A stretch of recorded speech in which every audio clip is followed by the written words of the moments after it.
ऐसा रखो कि जिसका अंत ना हो। तो आपस में सभी ऐसे मिलते रहें। अब हमारी सुषमा जी खड़ी हुई हैं, वो भी आपको थोड़ा सा अपना ज्ञान देंगी और उसके बाद हमारे एसपी जी बेचारे हाथ बांध के खड़े हैं कि वीना जी कब छोड़ेंगी और कब मैं।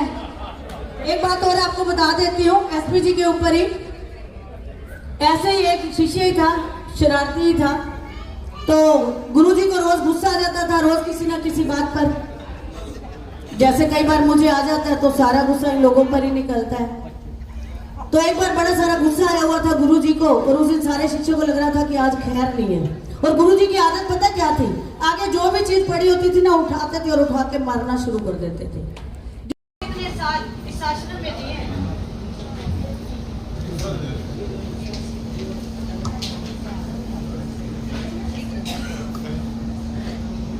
हेलो। तो कहा कि कोई भी चीज ले लो जो तुम्हें सबसे कीमती नजर आ रही है, उस चीज को उठाओ और ले लो और मेरे आश्रम से चले जाओ। अब शिष्य सामने हाथ जोड़कर खड़ा हो गया, कहने लगा गुरुजी सच कह रहे हो? कहने लगे बिल्कुल सच, सारे आश्रम के सामने ये बात तुम्हें कह रहा हूँ। जो तुम्हें सबसे कीमती वस्तु लगती है यहाँ पे, जो कीमती चीज तुम्हें लगता है कि तुम्हारी नजरों में सबसे कीमती है, उसे उठाओ और लेकर चले जाओ। अब शिष्य को अपनी गलती का एहसास हो चुका था कि मैं अकेला किस काम का। खड़ा हुआ गुरुजी के सामने हाथ जोड़ के खड़ा हो गया, कहने लगा गुरुजी मैं सबसे कीमती चीज मांगता हूँ, उस सबसे कीमती चीजों में आश्रम में से वो सबसे जो कीमती चीज है वो आप ही हो। मैं आपको अपने साथ ले जाना चाहता हूँ।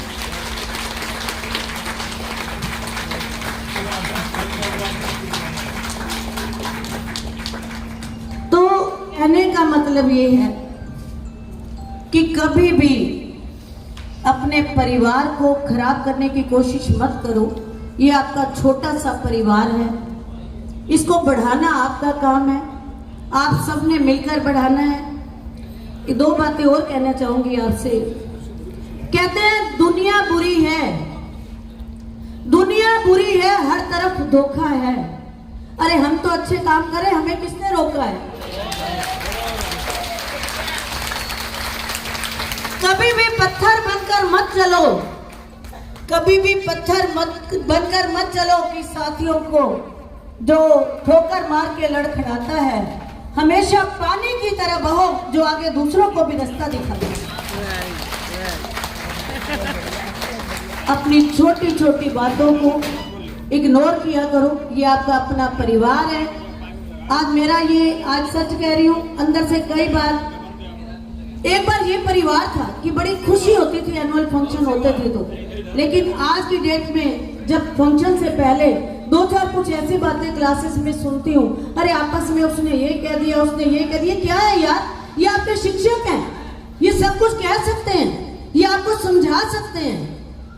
कभी भी कोई भी शिक्षक अपने शिष्य का बुरा नहीं करता, और अगर कभी शिक्षक डांट भी देता है तो इसका मतलब ये है कि वो हर तरफ से नाकाम होकर कि अब मेरी बात चलने नहीं वाली, वो तब समझाता भी है और कई बार थोड़ा डांटता भी है।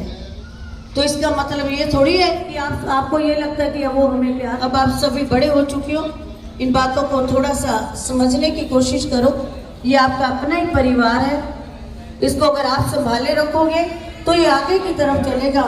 और प्लीज एक बात मैं और कहना चाहूंगी, क्योंकि जो क्लासेस में इसलिए नहीं कहते कि एक क्लास को क्यों कहना, क्योंकि सभी क्लासेस में हो रहे हैं ये काम। एक एक्स्ट्रा ग्रुप बना लेते हैं और उसके बाद उस ग्रुप से जो हमने फालतू की बातें हैं वो उस ग्रुप में लेकर चलेंगे। यार ऐसे ग्रुप बनाने हैं, ये तो सिर्फ बिना स्वास्थ्य योग का ग्रुप है, सिर्फ स्वास्थ्य का ग्रुप है, ये आपके स्वास्थ्य को ठीक करने का ग्रुप है। आपने अगर कुछ साथियों को यहाँ से लेकर अलग से ग्रुप बनाकर जोड़ भी लिया तो उसके बाद इसका मतलब ये कि आप अपनी क्लास खराब करनी शुरू कर दिया। क्लास से पहले गद्दारी कर ली अलग से ग्रुप बना के। कभी आज तक किसी ने ये भी सुना कि वीना जी ने भी अपना अलग से ग्रुप बनाया हो? आप सबसे हटके बनाया कभी मैंने कोई ग्रुप? वीना स्वास्थ्य योग का ग्रुप है, आपके स्वास्थ्य के लिए, और हर रिश्ता ऐसा रखो कि जिसका अंत ना हो। तो आपस में सभी ऐसे मिलते रहें। अब हमारी सुषमा जी खड़ी हुई हैं, वो भी आपको थोड़ा सा अपना ज्ञान देंगी और उसके बाद हमारे एसपी जी बेचारे हाथ बांध के खड़े हैं कि वीना जी कब छोड़ेंगी और कब मैं पकड़ूंगा हाथ में। एक बात और आपको बता देती हूँ, एसपी जी के ऊपर ही ऐसे ही एक शिष्य ही था, शरारती ही था। तो गुरुजी को रोज गुस्सा आ जाता था, रोज किसी ना किसी बात पर। जैसे कई बार मुझे आ जाता है तो सारा गुस्सा इन लोगों पर ही निकलता है।